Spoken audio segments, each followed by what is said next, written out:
Bonjour, je nous salue au nom de Jésus. Ce matin, nous parlons sur le thème Fixez vos regards sur la vérité. Amen. Fixez vos regards sur la vérité. Je prie au nom de Jésus qu'après cet enseignement, où que ce soit, quel que soit le lieu, la personne ou la chose sur laquelle tes regards étaient fixés, que tes regards soient maintenant fixés sur la vérité. Amen. Oui, nous aimons poser nos regards sur des choses moindres, sur des choses inférieures, sur des choses parfois inutiles même. Ou parfois nous aimons poser nos regards sur les choses qui nous effrayent le plus. Amen. Par exemple, nous pouvons porter nos regards ou poser nos regards sur nos inquiétudes, sur l'incertitude de l'avenir, sur le futur, sur qu'allons-nous manger, qu'allons-nous boire, euh, comment sera notre lendemain, euh, quel est l'avenir, quel avenir me réserve, quel avenir réserve mes enfants, allons-nous vraiment nous en sortir, aurons-nous aussi notre place sous le soleil, euh, nos circonstances, nos conditions de vie sont misérables, ouais. Généralement, c'est ce que nous faisons. Nous aimons regarder à ces choses-là comme ça. Et si nous continuons de vivre de cette manière, nous serons toujours dominés, assujettis par ce qui fait l'objet de notre contemplation. Bien-aimé, je veux te dire, c'est un principe. Tu es toujours dominé par ce qui fait l'objet de ta contemplation. C'est un principe. Personne n'échappe à ça, bien-aimé. Tu seras toujours dominé par ce qui fait l'objet de ta contemplation. Amen. C'est pourquoi Dieu ne voudrait pas que nous contemplons autre chose que lui, Dieu.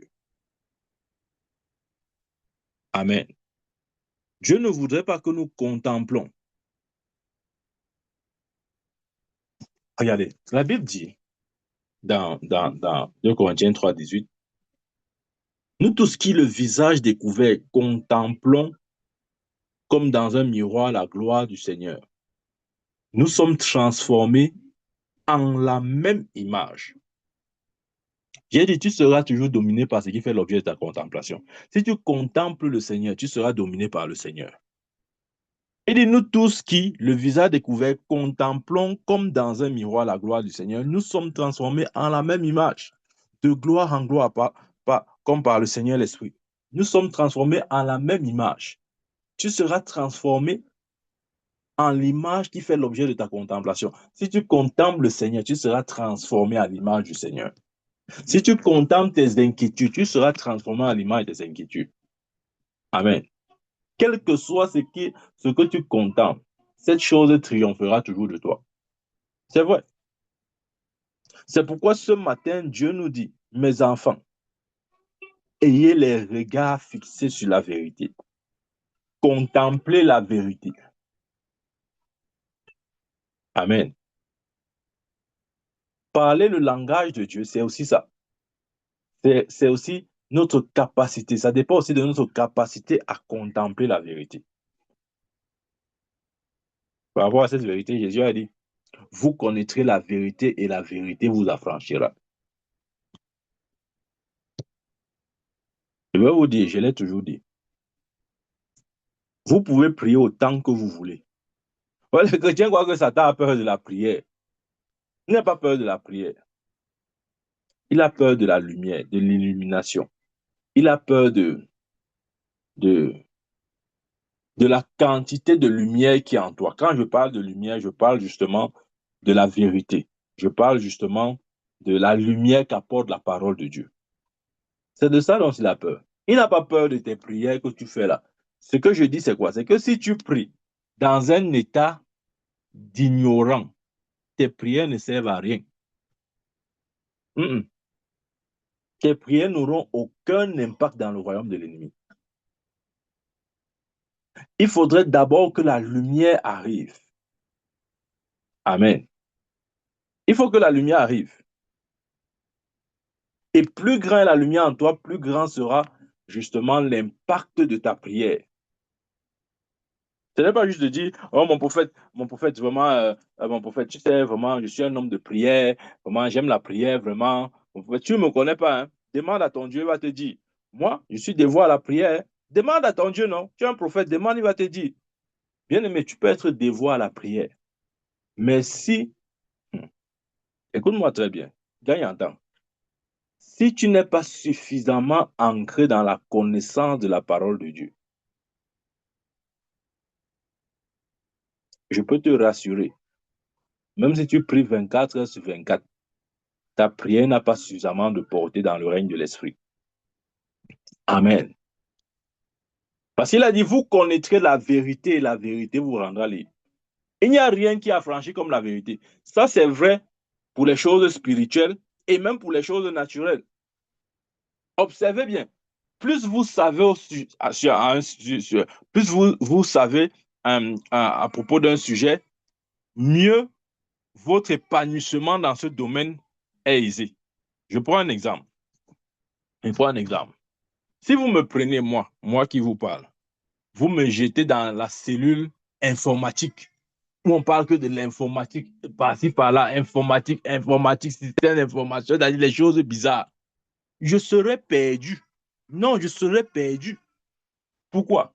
Parce qu'on me met dans un environnement où je n'ai pas le vocabulaire, je n'ai pas la compréhension, je n'ai pas la connaissance appropriée du domaine. Amen. Ne croyez pas que comme je suis prophète, je vais arriver là-bas. Non, non, c'est pas comme ça. Hein. Bien, vous croyez que comme je suis prophète, là, si on me met dans l'avion, on dit pilote, je veux piloter. Non, non, attention, hein, c'est pas comme ça.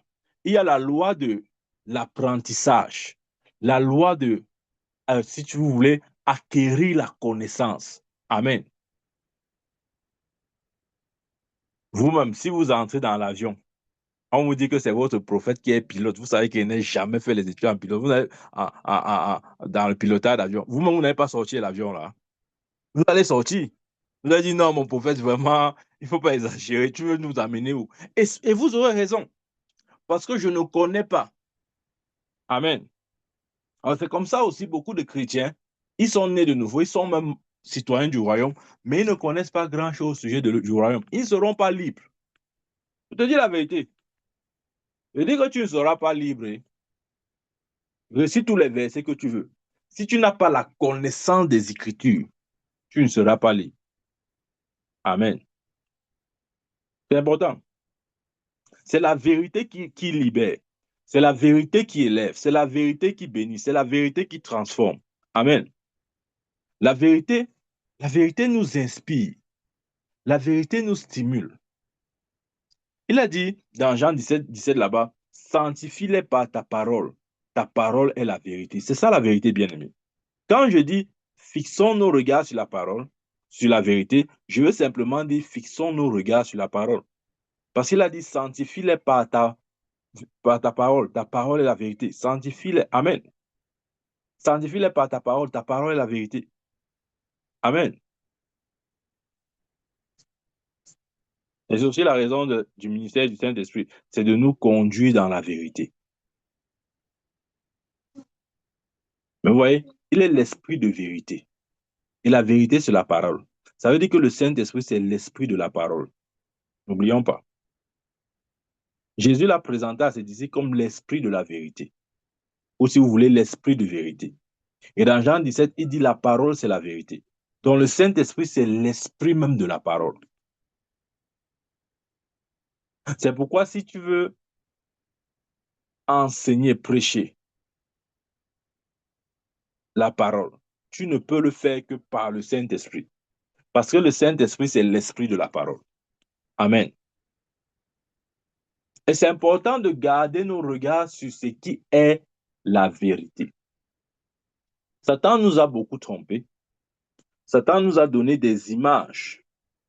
Et Malheureusement, nous y avons cru parce que justement, nous n'étions pas parfois très enracinés dans ce qui est la vérité. Amen.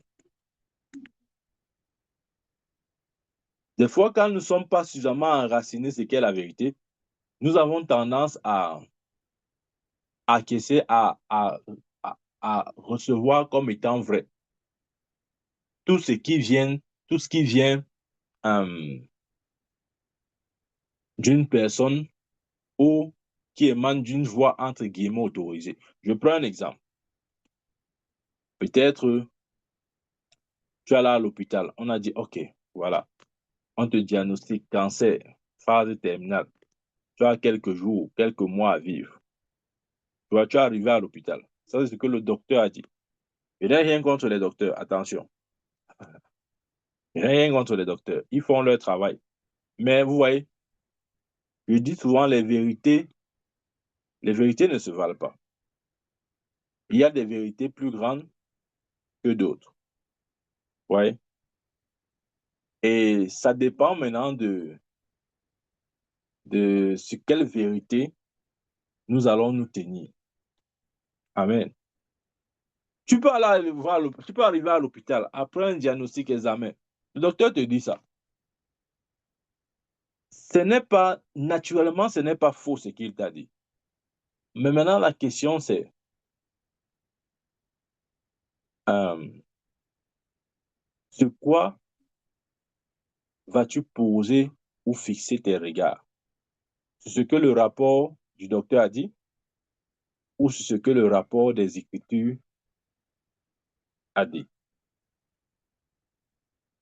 Voilà, nous devons choisir. Nous devons choisir.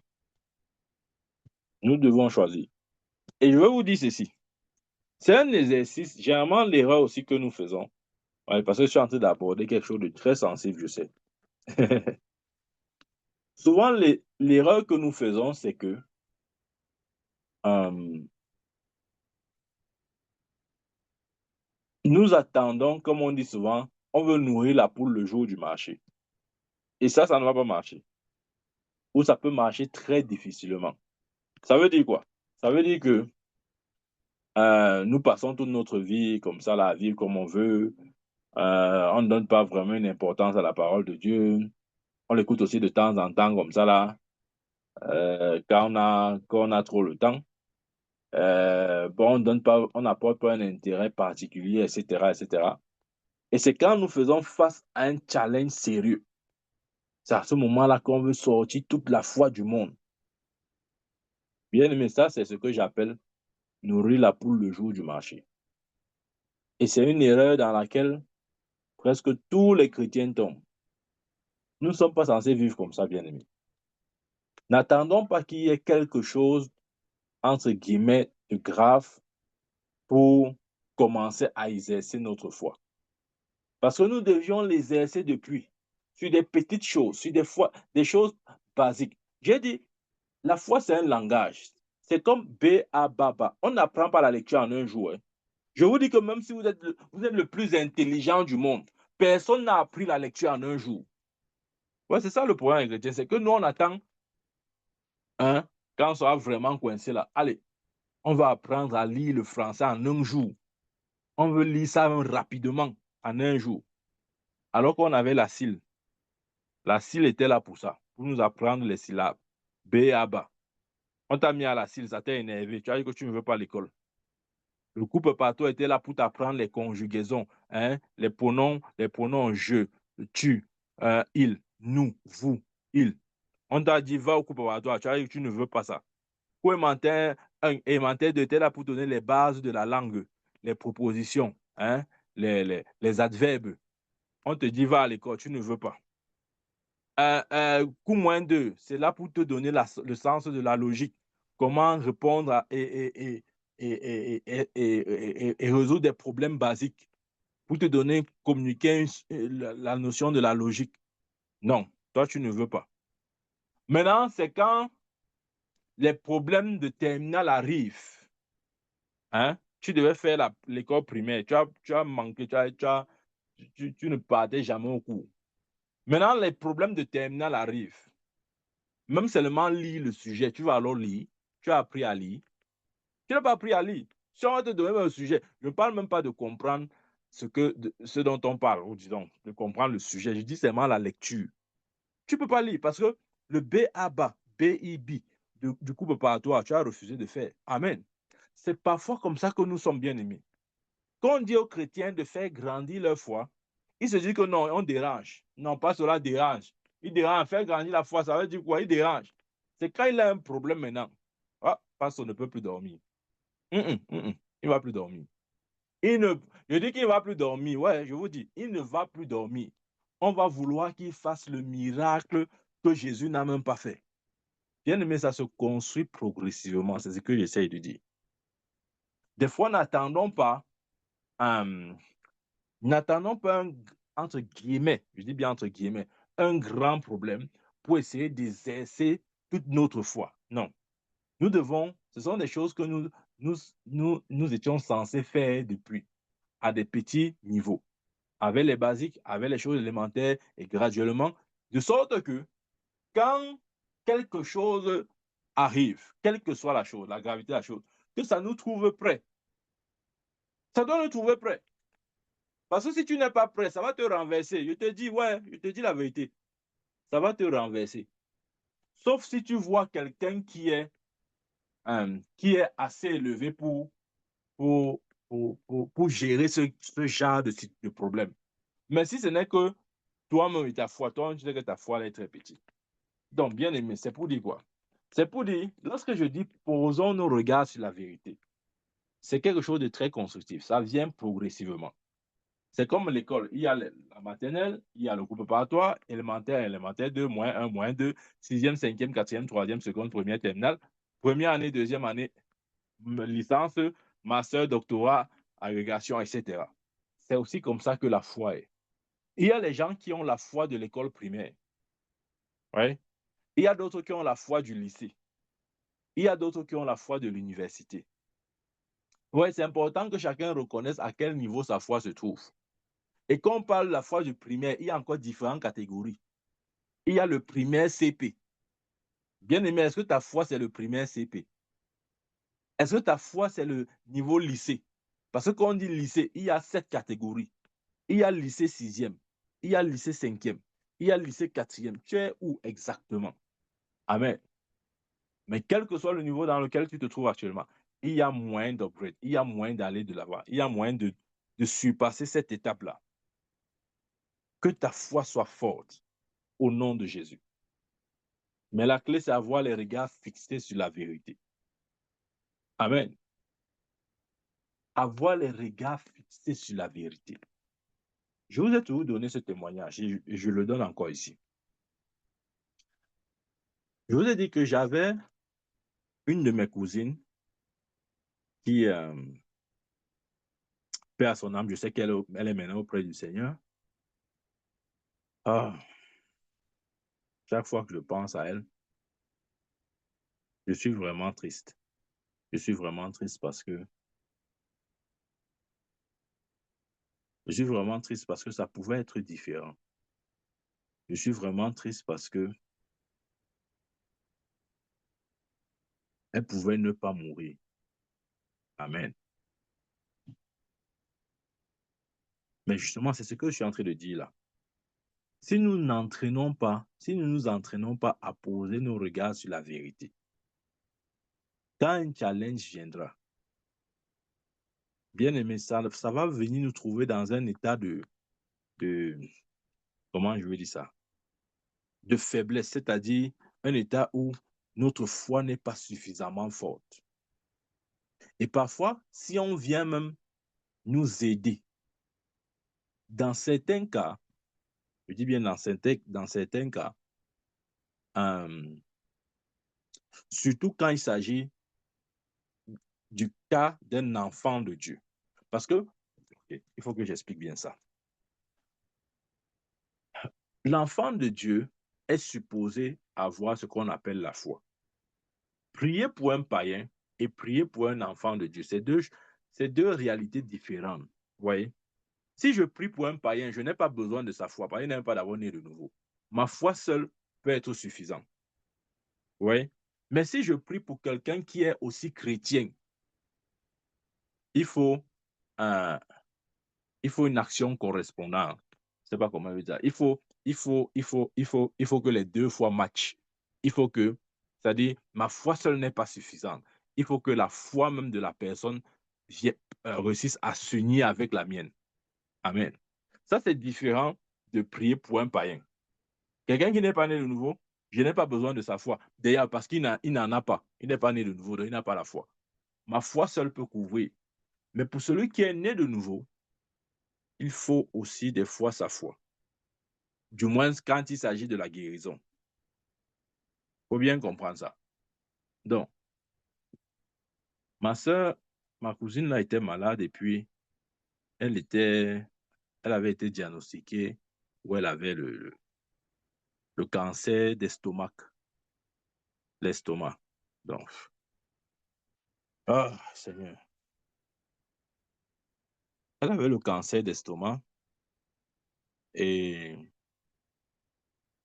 du moins, quand j'ai été au courant, le cancer était vraiment développé. C'était même à la phase terminale, d'après le rapport des médecins. Mais quand j'ai entendu ça, bien aimé, une saine colère est montée à moi. Et je savais déjà que dans le passé, leur père était mort d'un cancer. Et voilà que ça vient encore prendre l'enfant. Cette cousine est chrétienne. Je ne doute pas de sa foi en Jésus-Christ. Ouais. Donc, graduellement, comme ça l'a rongé, jusqu'à atteindre la phase terminale. Et quand j'ai appris ça, je me rappelle, j'étais encore au Cameroun. Ouais, des fois, on a des, comment je vais dire ça? Des fois, il y a des saintes colères qui montent souvent dans nos cœurs face à certaines choses. Parce que je pouvais voir clairement que c'était la main de l'ennemi pour écouter son séjour sur terre. Et j'étais à Douala, j'étais à l'hôpital général Yaoundé. J'ai décidé de m'y rendre. Je vous assure, quand je suis arrivé là-bas, Dieu seul sait. Je ne sais pas si dans ma vie j'ai eu une foi comme ce jour-là. Amen. Je ne voulais même pas savoir ce que le docteur avait dit. Bien que j'avais entendu le rapport du médecin, mais j'étais plein de foi. Oh, croyez-moi, ce jour, j'étais plein de foi. J'ai prié pour elle. Et quand j'ai prié pour elle, dans mon esprit, c'était clair. Je ne voyais plus une trace de cancer dans son corps. Ça, c'est par mes yeux de la foi. Je ne voyais plus. Bon, vous voyez, la maladie l'a tellement traumatisée qu'elle avait littéralement perdu espoir à la vie. Et, et finalement, elle est décédée. Et quand elle est décédée, j'étais vraiment traumatisé. J'ai dit au Seigneur, Seigneur, qu'est-ce qui n'a pas marché? Je sais dans quel état de foi je suis arrivé là-bas. Et je sais que s'il y a une prière que j'ai faite avec une foi totale, c'est cette prière-là. Pourquoi elle est décédée? Cette question restait en suspens dans mon esprit. Jusqu'à ce qu'un jour, Dieu me répond en me donnant une vision. Et dans cette vision-là, je vois ma cousine dans la conscience du rêve. En fait, c'est-à-dire dans cette vision, j'avais même oublié qu'elle était morte. Vous voyez? C'est-à-dire dans ce rêve-là, j'avais oublié qu'elle était morte. Pourtant, dans la vraie vie, elle était morte. Et quand je l'ai vue, j'étais content. Je dis, ouh, regarde comment tu as rajeuni. Regarde comment tu es maintenant toute belle. Et pendant que je lui disais ça, elle me disait, non, Michael, attends. j'ai quelque chose à te dire. Je ne voulais même pas savoir ce qu'elle voulait me dire. J'étais seulement content de savoir que elle va bien, elle a rajeuni, elle est toute belle. Vraiment, elle était ouf. Même de son vivant, je ne l'avais jamais vue autant belle comme dans cette vision. Elle m'a dit, je suis venu te dire merci. Je suis venu te dire merci pour la prière que tu as faite pour moi à l'hôpital. Cette prière a fonctionné. Mais le problème, c'est que moi, je n'espérais plus à la vie. Amen. Ouais, quand elle m'a dit ça m'a un peu calmé. Ouais. C'est ce que je suis en train de dire. La prière pour un païen est différente de la prière du chrétien. Lorsqu'on prie pour le païen, je n'ai pas besoin de sa foi parce qu'il n'en a pas. Mais lorsqu'on prie pour le chrétien, il faut que sa foi se connecte à la foi de celui pour qui il prie, avec qui il prie. Amen. Comme dans ce cas, ma cousine n'espérait plus à la vie parce que, bon, elle était vraiment littéralement euh, perturbée par ce cancer. Amen. Maintenant, qu'est-ce que j'essaye de dire? Je veux simplement dire que n'attendons pas souvent euh, quand la chose a déjà atteint son point final. Dieu voudrait que nous exercions notre foi dans les choses basiques. Maintenant qu'il n'y a apparemment aucun problème dans ta vie, maintenant que peut-être tout va bien, tu n'as aucun problème de santé, tout va bien, il n'y a pas grand-chose à dire, bien aimé, commence à exercer ta foi sur des choses simples. Par exemple, je prends souvent cet exemple. La Bible dit ne vous inquiétez en rien, mais tout chose faites savoir vos besoins par des prières, supplications et des actions de grâce. Refuse de t'inquiéter. Amen. La Bible dit soyez toujours joyeux. Bien aimé, être joyeux, comment dire, c'est une décision. Ça ne refuse de connecter cette joie à tes émotions. La joie n'a rien à voir avec les émotions. Ça a tout à voir avec ton esprit. Voilà pourquoi la Bible parle d'un esprit joyeux. Ton esprit doit être joyeux. Quand on parle de la joie, ce n'est pas la joie des émotions. Parce que si ta joie dépend des émotions, le jour, bien sûr, où tes émotions seront perturbées, tu ne seras plus en joie. Le jour qu'on va venir t'énerver ou le jour que tu vas mal te réveiller, tu seras de mauvaise humeur. Allez, ta joie est partie. Mais non, c'est la joie de l'esprit qui ne dépend pas des émotions. Ouais, nous devons apprendre à exercer notre foi sur des choses aussi simples et basiques que celles-là. Sinon, ça semble n'être rien. On dit non, c'est rien, mon prophète, je maîtrise, je maîtrise. Mais la réalité, c'est que quand un problème d'une plus grande envergure va se présenter, si tu n'as pas appris à traiter, à exercer ta foi sur des choses mineures, quand ce qui sera majeur viendra, comment comptes-tu t'en sortir? Amen. Ouais, ça, c'est important. Hein. Ce que tu as dit, c'est très important, bien-aimé. C'est très important. Je dis, c'est très important. Voilà pourquoi la Bible dit que nous ne regardons pas aux choses visibles, mais aux choses invisibles. Car les choses visibles sont passagères, les choses invisibles sont éternelles. Nous regardons à quoi? Nous fixons nos regards sur quoi? Sur les choses visibles ou sur les choses invisibles? Sur les choses passagères ou sur les choses éternelles? Nous allons nous poser cette question. Je vous dis la vérité. Nous n'apprécions pas peut-être la pertinence de ce que je suis en train de dire là. Mais croyez-moi, si un problème vient, de, d'une envergure plus grande et que nous n'avons pas appris à exercer notre foi sur des petites choses, les choses simples, les choses même parfois que nous négligeons, nous n'aurons pas suffisamment de ressources pour faire face à ce problème. Amen. C'est vrai. Nous devons détourner nos yeux des faits et commencer à les poser sur la vérité. Je sais qu'on fait la différence entre les faits et la vérité. Ah, ah. Bien aimé, c'est un exercice que chacun doit faire. Ce n'est pas un truc que tu as dit non, mon prophète, fais pour nous, non. Fais, mon prophète n'est pas, c'est toi le prophète. Non, fais pour nous, fais pour nous. Non, bien aimé, je ne fais pas pour nous. Chacun fait pour lui. Amen. Nous devons, ça c'est un exercice bien aimé. Détournons nos yeux des faits et posons-les sur la vérité, sur la réalité de la parole de Dieu. Parce que c'est cette parole qui confirme et garantit notre victoire.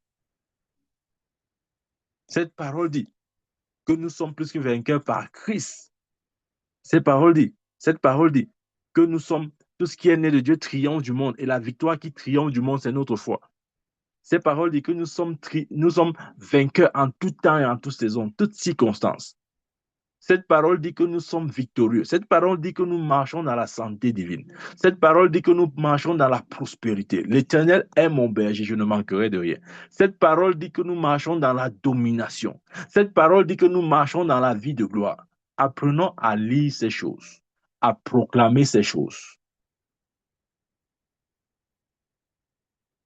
Sinon, quand les vents contraires vont venir, parce qu'ils viendront, Jésus n'a jamais dit que suivez-moi et puis vous n'aurez jamais de problème. Suivez-moi, vous n'aurez pas d'obstacle. Suivez-moi, votre vie va rouler comme sur des roulettes. Suivez-moi, vraiment, il n'y aura pas d'opposition.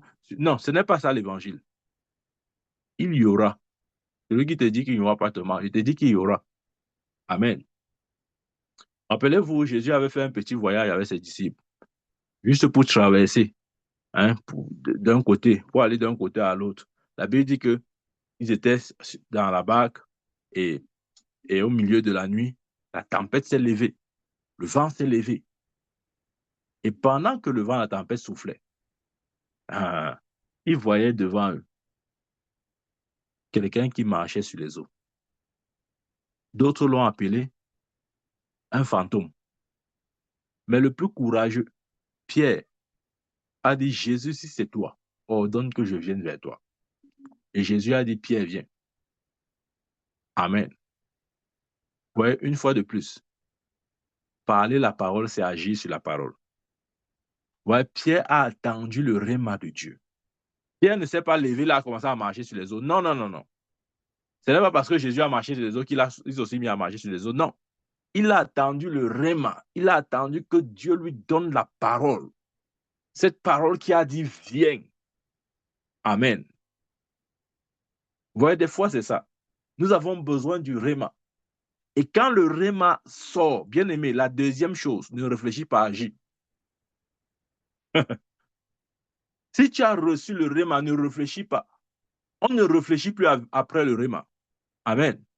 Si tu veux réfléchir avant, mais dès que le rhéma de Dieu sort, ne réfléchis plus. La prochaine chose que Dieu attend, c'est ton obéissance. La prochaine chose que Dieu attend, c'est que tu agisses sur ce que tu as entendu. Quand Pierre a dit, Jésus, si c'est toi, ordonne que je vienne vers toi. Jésus a dit quoi? Viens. Et la Bible dit que Pierre a sorti son pied de la barque, posé sur l'eau, et il s'est mis à marcher. Regardez. Quand Pierre marchait sur les eaux, la tempête continuait. Le vent continuait à souffler. Les éclairs grondaient, les tornades, tout ça, mélangé. Amen. Mais parce que Pierre avait les regards fixés sur Jésus, aucune de ces choses ne l'ont, aucune de ces choses ne l'a poussé à se noyer. Amen. Mais la Bible dit que à un moment donné, il a déporté ses regards sur Jésus, sur la vérité. Parce que Jésus, c'est la vérité. Pour les déporter, pour les poser sur la tempête, l'orage, les éclairs, le tonnerre. Et dès cet instant, il a commencé à sombrer. Amen. Pourquoi est-ce qu'il a sombré? Parce qu'il a déporté ses regards de la vérité pour les poser sur les circonstances, sur les faits, sur, sur le témoignage des cinq sens. Amen. Et dès qu'il a fait ça, lui qui marchait sur les eaux a commencé à sombrer. Il a fallu que Jésus vienne le tenir par la main. Et lui a dit, pourquoi as-tu douté? Je vais vous dire en quoi consiste le doute. Le doute, c'est quand nos regards ne sont plus posés sur la vérité. Bien aimé, quand tu arrêtes de regarder à la vérité, le doute va commencer à entrer dans ton cœur. Amen. C'est pourquoi c'est important, je le dis toujours, c'est important que chacun réussisse à exercer sa foi sur les petites choses, bien aimé. Commence sur les petites choses. J'ai dit, toute langue se construit à partir des syllabes. Les syllabes, c'est l'agencement des consonnes dévoilées. Il faut cette base-là, bien-aimé. Des fois, nous simplifions ça. On veut seulement lire les grandes phrases. On veut seulement lire les gros livres. Mais tu ne peux pas lire un livre si tu ne sais pas que B, A, bas donne bas. Tu ne pourras jamais lire un livre si tu ne sais pas que B, U donne bu. Tu ne peux pas lire. Ce que je veux dire, c'est que si tu n'as pas exercé ta foi sur les petites choses, tu ne vas pas l'exercer sur les grandes choses. Ça ne va pas marcher. Je dis que ça ne va pas marcher. Amen. Donc, que nos regards soient posés sur la vérité. La parole est la vérité. Sanctifie-les par ta parole. Ta parole est la vérité. Ça doit être un effort collectif et individuel en même temps. Tu dois te donner ça comme objectif, bien-aimé. J'ai dit, ça commence par les choses basiques. Par exemple, Dieu dit, aime ton prochain. Comment déjà à partir de là? Parce qu'il a dit, comment vas-tu aimer, comment veux-tu aimer Dieu que tu ne vois pas et haïr ton prochain que tu vois? Justement parce que des fois, on veut seulement aller dans des choses très compliquées. Mais les choses basiques, nous ne les avons pas encore. C'est-à-dire, tu ne veux pas aimer ton prochain, mais tu veux seulement aimer Dieu. C'est-à-dire, ton prochain, là, non, il est trop petit pour que tu l'aimes. C'est seulement Dieu que tu dois aimer. Bien aimé, c'est une erreur. Ça commence par B, A, bas, B, U, bu. Ça commence par j'aime mon prochain avant de dire j'aime Dieu. Exerçons notre foi sur les choses basiques. Ça va nous aider, bien aimé. Ça va nous aider. Parce que la foi grandit progressivement, que personne ne vous trompe.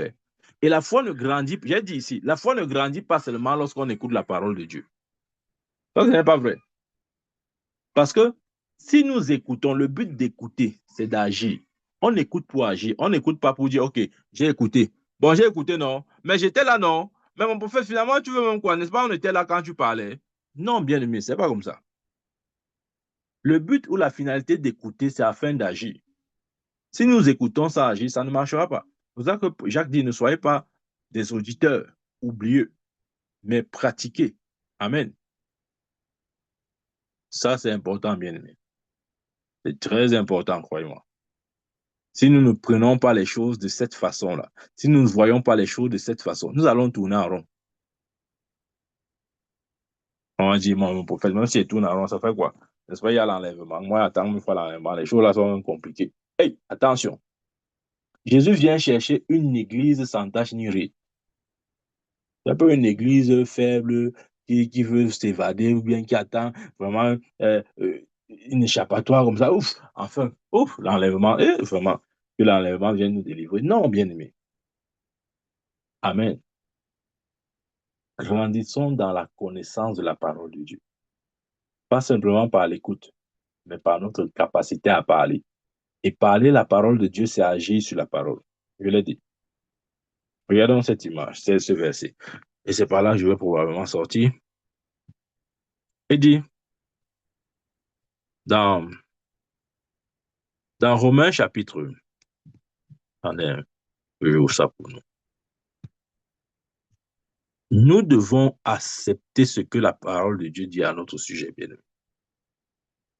Nous ne sommes pas ce que nous pensons ou disons, mais ce que Dieu a dit à notre sujet. Amen. Nous sommes les hommes de foi. Nous sommes les hommes de foi. Maintenant, Dieu attend que nous relâchions cette foi-là. Maintenant, je vais vous dire quelque chose. Ça me vient à l'esprit, il faut que je partage ce point-ci avec vous. En fait, on a la même autorité. Si tu es né de nouveau, sauf si tu me dis que tu n'es pas né de nouveau, si tu es né de nouveau, c'est la même quantité d'autorité et de puissance que Dieu a donnée à tous ses enfants, indépendamment de si tu es appelé au ministère ou pas, de si tu es prophète ou pas. Je vais vous dire la vérité. Les gens croient que non. Quand tu es prophète, ça veut dire que Dieu va te donner beaucoup plus de puissance. Et bon, voilà, si tu n'es pas prophète, vraiment, c'est ta malchance. Tu n'en auras pas beaucoup. Non, bien aimé, ce n'est pas ce que la Bible dit. Regardez, quand Jésus dit, je vous ai donné le pouvoir de marcher sur les serpents, les scorpions, sur toute la puissance de l'ennemi, il ne parlait pas aux prophètes. Il parlait à quiconque croira en lui. Je vous ai donné le pouvoir, c'est parce que les disciples ont cru en lui. Il ne parlait pas seulement aux disciples, il parlait à tout le monde. Donc, l'autorité que nous avons en Christ Jésus, c'est la même. Je n'ai pas une autorité plus grande que toi. Ce n'est pas possible. Maintenant, la différence qu'il peut avoir entre toi et moi, c'est au niveau de, de la quantité de foi. C'est tout. Parce que l'autorité qui est en nous, ou si tu veux, la puissance qui est en nous, est relâchée à la mesure de notre foi. Il faut comprendre ça. C'est à la mesure de notre foi que la puissance est libérée. Autrement dit, si quelqu'un a une petite foi, il va libérer une petite puissance. Ça ne veut pas dire que sa puissance, ça ne veut pas dire que Dieu lui a donné une petite puissance. Non. Nous avons reçu tout pleinement, la Bible dit.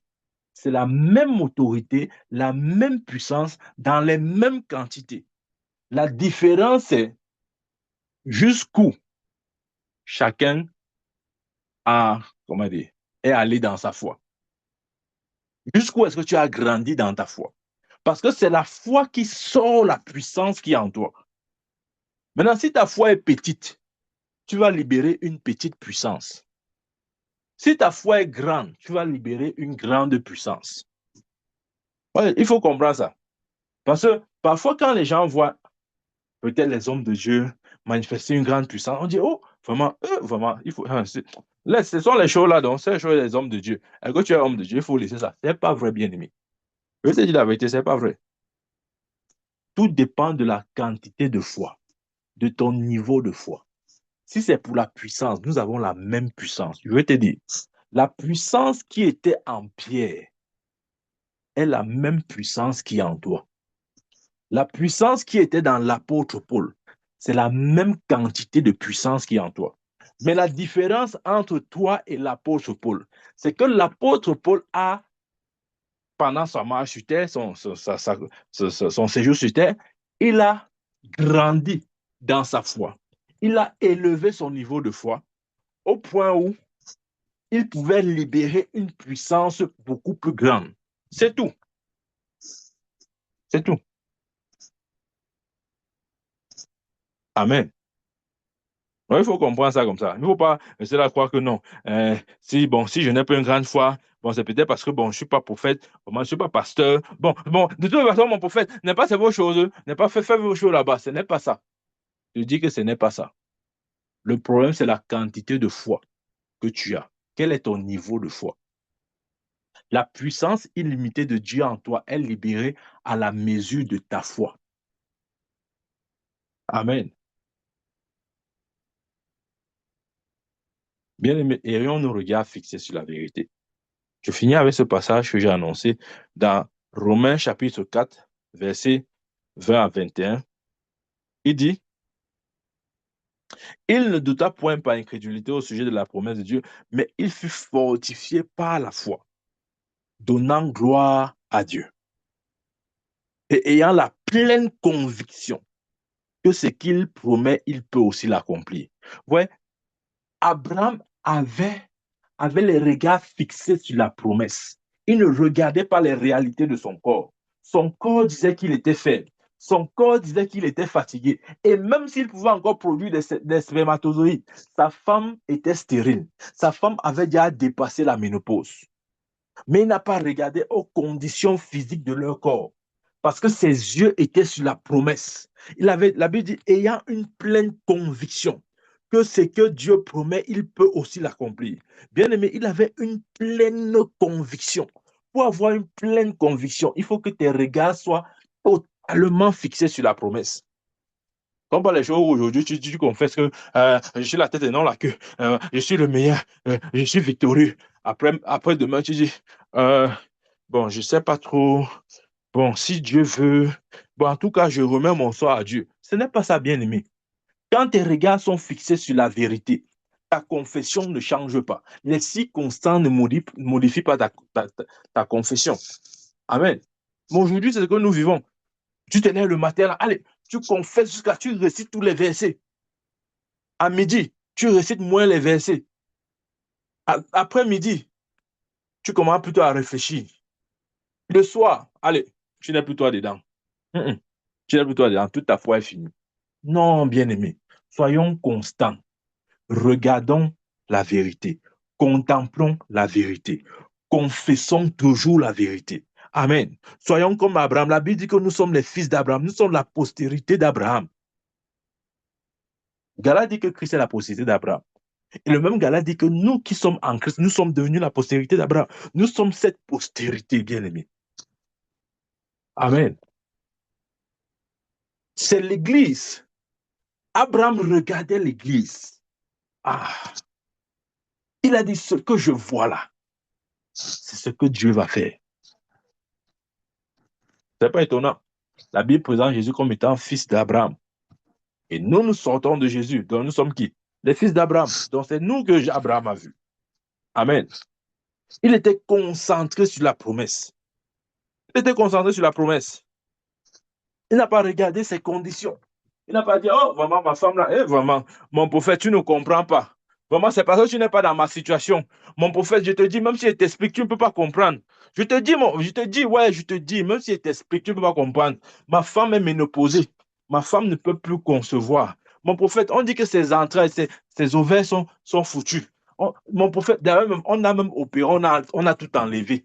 Mon prophète, tu ne peux pas comprendre. Tu ne peux pas comprendre ce que j'ai vu. Ce que je ne comprends pas justement, c'est que comment tu as fait pour déporter tes regards de la vérité, pour les poser sur les faits. Et j'ai même envie de dire sur du mensonge. En fait, c'est ce que je ne comprends pas. Et c'est ce que tu n'arrives pas à m'expliquer. Comment tu as fait pour déporter tes regards de la vérité, pour regarder les faits, pour te concentrer sur le mensonge. C'est ce que Satan dit et non sur ce que Dieu dit. Amen. Ouais, ça me rappelle l'apôtre Paul lorsqu'il parle aux Galates. Il dit, oh, Galates, dépourvu de sens, qui vous a fasciné? Vous, aux yeux de qui Jésus-Christ a été peint comme crucifié. Une autre version dit, qui vous a ensorcelé? Bien-aimé, refuse de te... Une autre version dit, qui vous a envoûté? Refuse de te faire envoûter par d'autres pensées. Refuse de te faire envoûter par d'autres idées contraires à ce que la parole de Dieu dit. Refuse d'accepter autre chose. Ça, c'est ton choix. C'est ton choix et c'est mon choix. Personne ne peut faire ce choix-là à ta place. Refuse. Quand c'est contraire, lève-toi, prie. Dis au nom de Jésus, je déclare, ceci n'est pas ma portion. Je déclare, voici ce que la parole de Dieu dit. Parle comme ça tous les jours. Parle comme ça tous les jours. Tu dois le dire tous les jours. Mais mon prophète, tu ne peux pas dire pour moi, dis pour toi-même. Tu crois que je vais tout dire pour toi? Toi-même, dis pour toi. Tu as la bouche. Amen. Nous avons besoin de ça, bien-aimé. C'est cette église que Jésus vient chercher. Une église qui a les regards fixés sur la vérité. Amen. Que Dieu nous bénisse. Amen. Amen. Amen. Amen. Oh, amen, amen, amen, amen, amen. Que Dieu te bénisse aussi.